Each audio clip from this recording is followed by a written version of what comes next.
એને મારી સામે બેસાડ્યો, એટલે ખુરશીમાં મારી સામે આમ કરીને બેઠો.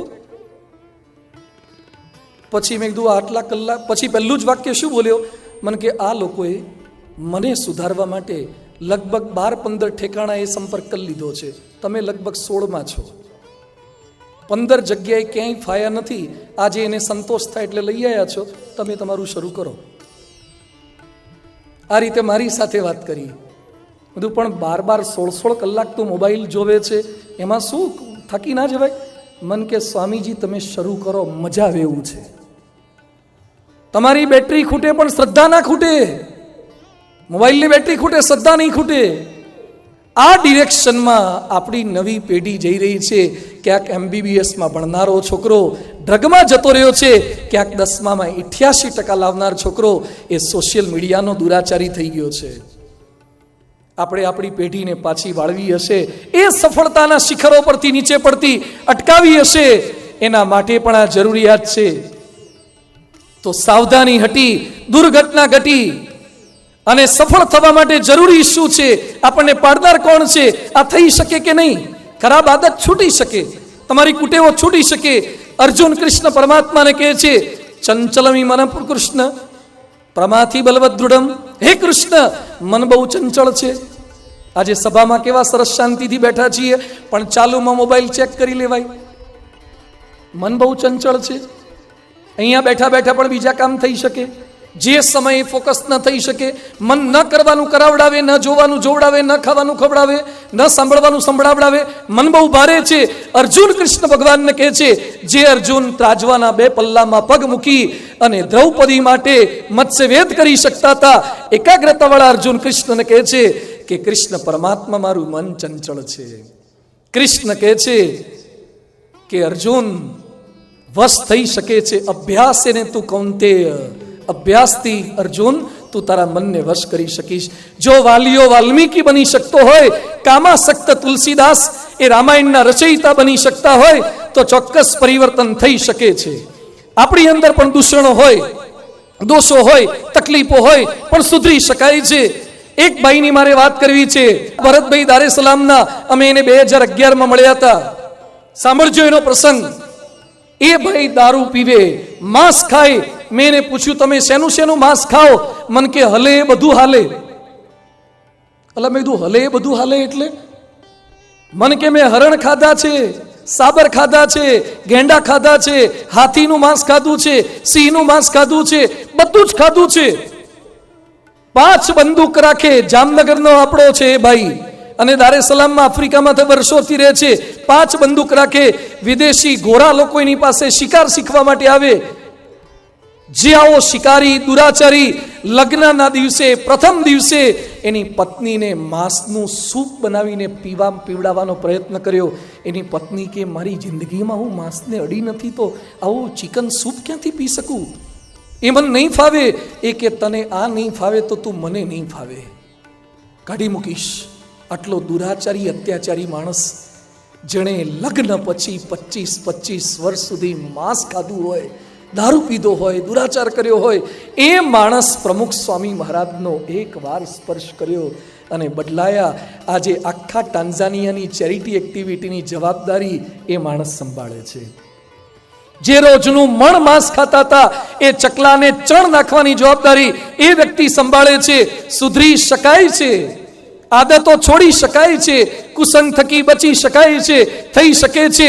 માનવ જો ધારે તો, માનવ જો ધારે તો સફળ પણ થઈ શકે. માનવ જો ધારે તો સફળતાના શિખરથી પડી પણ શકે. અને માનવ જો ધારે તો ફરીથી પાછો એ નિષ્ફળતામાંથી ઊભો થઈ પણ શકે છે, પાછો નીકળી શકે છે. સાયકલ પાછળ પાવડરની થેલી લઈને ફરનારા બધા નિરમાના માલિક કરસનભાઈ પટેલ ના બને. પેટ્રોલ પંપ પર નોકરી કરનારા બધા ધીરુભાઈ અંબાણી ના બને. અને સ્કૂલમાંથી કાઢી મૂકેલા બધા ન્યૂટન, એડિસન અને આઈન્સ્ટાઈન ના બને. ખાલી એક દ્રષ્ટાંતને જોઈને આપણે એવા બની જઈએ, હું સાયકલ પાછળ પાવડરની થેલી લઈને ફરું, એ કરસનભાઈ પટેલ બની જાઉં. મને સ્કૂલમાંથી કાઢી મૂકે એટલે સાહેબને બોલું કે આઈન્સ્ટાઈનને કાઢ્યા હતા, એટલે હું આઈન્સ્ટાઈન જેવો થઈશ. સફળતા ખાલી શબ્દોથી નથી મળતી, પોતાની ક્ષમતાનું ભાન રાખવું પડે. ખિસ્સામાં લાખ રૂપિયા હોય તો મર્સિડીઝના શોરૂમ આગળ ઊભા ના રહેવાય. પહેલા ખિસ્સું મજબૂત કરવું પડે. મારી ક્ષમતાનું મને ભાન હોવું જોઈએ. મારી બૌદ્ધિક ક્ષમતા, મારી શારીરિક ક્ષમતા, મારી વૈચારિક ક્ષમતા, મારી સાહસની ક્ષમતા. સફળતા માટે જરૂરી છે સાહસિક અને સ્વપ્નશીલ સ્વભાવ. એક રાજકુંવર રાજાના ત્યાં જન્મ્યો, પણ બીકણ બહુ, ડરપોક બહુ, ગભરું બહુ. યુદ્ધ શરૂ થયું, બીજા લોકો જતા રહ્યા, પણ આ લડવા ના જાય અને રાણીબાને બીજા જઈને પોતાનો દીકરો ના જાય એટલે તકલીફ બહુ થઈ. કે ગામ આખું જાય છે ને મારો દીકરો તું જતો નથી, જા. બહુ ગભરાય. છેવટે બહુ જ એવા ઇન્જેક્શન મારે એટલે ગયો અને થોડાક કલાકો પછી પાછો આવી ગયો તલવાર લઈને. એટલે રાણીએ પૂછ્યું કે શેનો વધ કર્યો તે જણાવ તું બેટા, આપણે તો કયા કુળમાં જન્મ્યા છીએ, આપણે તો વધ કરીએ, તે શું કર્યું યુદ્ધના મેદાનમાં, વાત તો કર. કે માં મેં જતાની સાથે જમણો હાથ કાપી નાખ્યો. બેટા પછી શું કર્યું? ડાબો હાથ કાપ્યો. પછી શું કર્યું? જમણો પગ કાપ્યો. પછી શું કર્યું? ડાબો પગ કાપ્યો. પછી એની માં કહે છે બેટા આપણે જે કુળમાં જન્મ્યા છીએ એ કુળમાં હાથ પગ ન કાપે, એ તો પહેલા માથા વધેરે. તે માથું કેમ ના કાપ્યું? કે મમ્મી હું જઉં એ પહેલા માથું તો કપાયેલું જ હતું.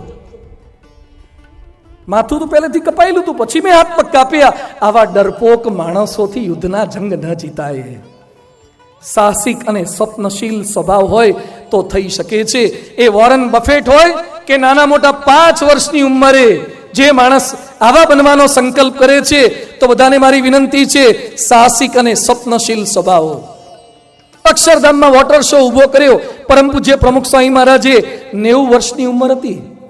90 વર્ષે વોટર શો નો સંકલ્પ થાય અક્ષરધામમાં કરવાનો. પ્રમુખ સ્વામીજી કે લોકોને લાઇટમાં રસ છે, સાઉન્ડમાં રસ છે, સ્ક્રીનમાં રસ છે, તો ઉપનિષદની સ્ટોરીને આપણે લાઇટ એન્ડ સાઉન્ડ શોથી કેમ ના આપી શકીએ? અને ગાંધીનગરમાં ને દિલ્હી અક્ષરધામમાં વોટર શોનો સંકલ્પ એ 6 ચોપડી ભણેલા પ્રમુખ સ્વામી મહારાજનો સંકલ્પ હતો. 90 વર્ષે સમયે સમયે નવું સારું કરવું પડે છે. એ સ્ટીવ જોબ્સ હોય કે કોઈ પણ વ્યક્તિ હોય, એને સતત નવું કરવું પડે છે. તો આજે આપણે સંકલ્પબદ્ધ એ થવાનું છે અને નિયમિત પરસેવો પાડવાનું તાન. પાણીથી નાય એ કપડાં બદલી શકે, પણ પરસેવાથી નાય એ કિસ્મત બદલી શકે. પાણીથી નાય એ કપડાં બદલી શકે, પણ પરસેવાથી નાય એ કિસ્મત બદલી શકે છે. ન અભિષેકો ન સંસ્કારો સિંહસ્ય ક્રિયતે વને. બહુ સરસ શ્લોકમાં લખ્યું છે, ન અભિષેકો ન સંસ્કારો સિંહસ્ય ક્રિયતે વને વિક્રમાર્જિત સત્વસ્ય સ્વયમેવ મૃગેન્દ્રતા. સિંહનો ક્યાંય રાજ્યાભિષેક કરવામાં આવતો નથી, સિંહની ક્યાંય ચૂંટણી આવતી નથી, સિંહનું કંઈ નામાભિધાન કરવામાં નથી આવતું, છતાં સિંહ જંગલનો રાજા કહેવામાં આવે છે. એની તાકાતથી રાજા બને છે, તાકાતથી રાજા. એમ તમારામાં સત્વ હોય તો લોકો તમારો રાજા તરીકે સ્વીકાર કરશે, પણ એ પહેલા તમારે મહેનત કરવી પડશે. અબ્દુલ કલામ સાહેબે સરસ લખ્યું છે, તમે જો સૂર્યની જેમ ચમકતા રહેવા માંગો છો તો સૂર્યની જેમ કાયમ તપતા રહેવાની તૈયારી રાખજો. સૂર્ય તપે છે ત્યારે ચમકે છે. આપણે ચાંદાની જેમ ઠંડકવાળા થવું છે અને પાછો પ્રકાશ પાથરવો છે તો ન થઈ શકે. તો તમારે તપવું પડશે, સંયમ અને સાવધાની રાખવી પડશે, ધીરજનું અનુસંધાન રાખવું પડશે. આજે ગોટલો વાવીએ ને કાલે કાંબો ન થાય. કુકરમાં ખીચડી મૂકીએ અને 1 મિનિટમાં ખીચડી ન ચડે, સીટીઓ વાગવા દેવી પડે. આઈન્સ્ટાઈન કહેતા, હું હોશિયાર નથી પણ હું વિઘ્નો સામે ટકી શકું છું એટલે હું સફળ થઉં છું. વોલમાર્ટ શરૂ કરી સેમ વોલ્ટને 1962માં. પહેલા વર્ષે 7 કરોડ એક વર્ષે કમાતા હતા, અત્યારે દર મિનિટે 7 કરોડ કમાય છે. દર મિનિટે 7 કરોડ વોલમાર્ટ કમાય છે. ધીરજ રાખવી પડે. બ્રહ્મ સ્વરૂપ યોગીજી મહારાજે 1968માં સંકલ્પ કર્યો હતો કે યમુનાજીના કાંઠે અક્ષરધામ કરવું છે. યમુનાજીના કાંઠે દિલ્હીમાં અક્ષરધામ કરવું છે. 9 ગવર્નર બદલાઈ ગયા, પણ યોગીજી મહારાજના સંકલ્પમાં એ તાકાત અને પ્રમુખ સ્વામીજીએ ધીરજ રાખી તો 2000માં જમીન મળીને 2005માં દિલ્હીના અક્ષરધામનું નિર્માણ કર્યું છે. 32-34 વર્ષ સુધી અક્ષરધામ માટે ધીરજ રાખી છે. તો ધીરજ અને ભગવાનના કરતાપણાનું અનુસંધાન. એક ભાઈએ મને સરસ વાત કરી, મને કે સ્વામીજી તમારો આજનો વિષય સરસ છે, માનવ જો ધારે તો કે બધું થાય. મને કે હું ધારું એ બધું થાય. એમાં છેલ્લે એક ટોપિક આવે છે, હું વાત કરવાનો છું. સાયકલ લઈને દરિયામાં ના જવાય, માનવ ધારે તોય ના જવાય. સાયકલ લઈને એવરેજ સર ન કરાય, અમુક મર્યાદા છે. કોમર્સનો સ્ટુડન્ટ એ મેડિકલમાં ના જાય, માનવ ધારે તો. આ સૂત્રને માનવ જો ધારે તો એટલે શું થઈ શકે? એની ઉપર એક દિવ્ય તત્વ છે. માનવ જાણે મેં કર્યું ને કરતલ દૂજો કોઈ, આદર્યા અધૂરા રહીને હરી કરે સો હોય. પ્રમુખ સ્વામીજી બોલતા, આપણાથી એક શેકેલો પાપડ પણ ભાગે નહીં, ન થઈ શકે. આપણાથી કશું જ ના થાય. જો ભગવાનની મરજી હોય તો થાય. રામ ભગવાન લંકામાં વિજય પ્રાપ્ત કરીને આવ્યા પાછા, અને કૌશલ્યા સુમિત્રા ઉભા હતા, અને બંને માતા વિચાર કરતા હતા કે મારા દીકરા નાના છે ને રાવણ તો મોટો હતો, છતાં રાવણનો વધ કેમ કર્યો? અને એ સમયે હૃદય વિચારતી બારહી બારા કવન ભાંતિ લંકાપતિ મારા દીકરા નાના છે છતાં રાવણનો વધ કેમ કર્યો? અને એ સમયે રામચંદ્રજી બોલે છે, વશિષ્ઠજી કુલ પૂજ્ય હમારે, ઇનકી કૃપા દનુજ રન મારે. મારા ગુરુ વશિષ્ઠની કૃપા થકી હું કામ કરી શક્યો છું. દરિયા પર સેતુ બને, 100 યોજનના દરિયા ઉપર પુલ બાંધવો એટલે અત્યારે શહેરમાં એક પુલ બાંધવો હોય તો એ 2-5 વર્ષ વીતી જાય છે. તો એક સેતુ બાંધવો દરિયા ઉપર, 100 યોજનનો સેતુ બાંધવાનો કેટલું અઘરું કામ હતું. પણ વાનરોએ ધાર્યું. વાનર જો ધારે તો શું વિષય આવી ગયો આજનો? વાનર જો ધારે તો સેતુ બનાવી શકે, પણ રામ નામ લખીને પથરા નાખવા પડે. રામ નામ લખવું પડે. એમ આપણે કોઈ પણ કામ કરીએ એમાં માથે રામને રાખવા પડે, ઘનશ્યામને રાખવા પડે, ભગવાનને રાખવા પડે. ભગવાનની પ્રસન્નતા માટે ભગવાનના આદેશ મુજબ વિવેકાનંદ સ્વામીએ શિકાગોમાં પ્રવચન કર્યું. My dear sisters and brothers, તાળીઓ પડી, આખી દુનિયામાં જય જયકાર થયો. એ બધાને યાદ છે. પણ પ્રવચન પૂરું કરીને બેઠા પછી જે વાત કરી તે યાદ છે? વિવેકાનંદ સ્વામીએ પોતાની શિષ્ય આલા સિંગાને લેટર લખ્યો હતો, એ યાદ છે? વિવેકાનંદ સ્વામી લેટરમાં લખ્યું છે કે મારી પહેલાના જેટલા પ્રવચન કરવા માટે આવ્યા બધા પૂર્ણ તૈયારી વાળા હતા. મારી એટલી તૈયારી પણ નહોતી. હું જેવો સ્ટેજ પર માઇક પાસે ગયો મને ગભરામણ થતી હતી, મારી જીભ સુકાઈ ગઈ હતી. વેપતુષ્ય શરીરે મેં રોમહર્ષસ્ય જાયતે સીદંતી મમ ગાત્રાણી. જે અર્જુનની પરિસ્થિતિ યુદ્ધ પહેલા હતી એવી પરિસ્થિતિ વિવેકાનંદ સ્વામીની હતી. એ વિવેકાનંદ સ્વામી બોલે છે કે પછી મેં શ્રીધરનો શ્લોક યાદ કર્યો, મુકમ કરોતી વાચાલમ પંગુમ લંઘયતે ગિરિમ યત કૃપાતમ વંદે પરમાનંદમ માધવમ. વિવેકાનંદ સ્વામીનું પ્રવચન લોકોને યાદ આવે છે, પણ પ્રવચન પહેલા જે શ્લોક બોલ્યા હતા ને પરમાત્માનો, એ આપણને યાદ નથી. માનવ જો ધારે તો પરમાત્માની ઈચ્છા વગર કશું જ ન કરી શકે. લતા મંગેશકર, ભારત રત્નનો મેડલ મળ્યો, ડોટર ઓફ નેશન. લતા મંગેશકરને જ્યારે મેડલ મળ્યો એ સમયે એના માતા બોલ્યા હતા કે પોતાને મોટી સિંગર કે મોટી મહિલા ના સમજતી, તું એક સાધારણ બાઈ જ છે, અને તમને જે આપી રહ્યા છે ને ભગવાન આપી રહ્યા છે. ભગવાન આપી રહ્યા છે, એની ઈચ્છા વગર કશું ના થાય. શિખર ધવન, આપણા ભારતના વિખ્યાત ક્રિકેટર, એ રાજકોટમાં આવ્યા હતા. ખંડેરી સ્ટેડિયમમાં મેચ હતી અને કાલાવાડ રોડના આપણા મંદિરે આવ્યા. પરમ પૂજ્ય મહંત સ્વામીજી મહારાજના દર્શને શિખર ધવન આવ્યા. પછી અમે સંતો સાથે બેઠા હતા. શિખર ધવનને મેં પૂછ્યું કે તમે એક્ટિંગ આમ કરો છો, જીતો ત્યારે આમ મૂછ ચડાવો છો અને પગ ઉપર આમ હાથ મારો છો, શું કરો છો? પાછા હાથ આમ કરો છો. મને કે સ્વામીજી, કોઈ પણ મેચ જીતાય છે પરસ્પિરેશન પ્લસ ઇન્સ્પિરેશન. મૂછ અને હાથ એ પરસેવાની નિશાની છે, અને જો ઉપરવાળો સપોર્ટ ન કરે ને તો પરસેવો કામ લાગતો નથી. ઉપરવાળાનો સપોર્ટ ના હોય તો પરસેવો પણ કામ લાગતો નથી. આપણે એમ માનીએ છીએ કે મારી બુદ્ધિ શક્તિ આવડતથી સફળ થવું. ચંદ્રયાન 2 પાછળ ભારત સરકારે 980 કરોડનો ખર્ચો કર્યો હતો, તો એ સફળ નથી થયા.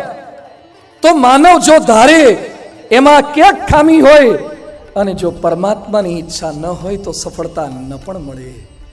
અને તમારી તાકાત ન હોય, પણ જો પરમાત્માની ઈચ્છા હોય. અમારા પૂજ્ય ભદ્રેશ સ્વામી 11 વર્ષે સાધુ થયેલા વ્યક્તિ, 5 ચોપડી 7 ચોપડી ભણેલા યુવક, અને પ્રમુખ સ્વામી મહારાજે આશીર્વાદ આપ્યા કે આખા વિશ્વમાં સારામાં સારું સંસ્કૃત ભણવાનું છે, ભાષ્ય રચવાના છે.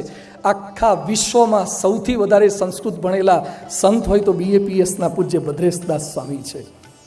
જે 11 વર્ષે સાધુ થયેલું યુવાન હોય એ આખા ભારતના મહામહોપાધ્યાય વેદાંત કેસરી ડિલીટ ને બધી ડિગ્રીઓ પ્રાપ્ત કરી શકે. મુકમ કરોતી વાચલમ પંગુમ લંઘયતે ગિરિમ. ભગવાનની કૃપાથી થાય છે. એટલે આજનો વિષય માનવ જો ધારે તો અવ્યવસ્થા વચ્ચે કામ કરી શકે, અસહકાર વચ્ચે કામ કરી શકે, અસફળતા વચ્ચે કામ કરી શકે, ગમે તે અવસ્થાએ કામ કરી શકે, અપમાન વચ્ચે કામ કરી શકે, આદતથી મુક્ત થઈ શકે. પણ ભગવાનના આશીર્વાદને સાથે રાખે તો, આપ સૌ કોઈને મારી વિનંતી છે, જ્યાં છો ત્યાંથી આગળ વધો.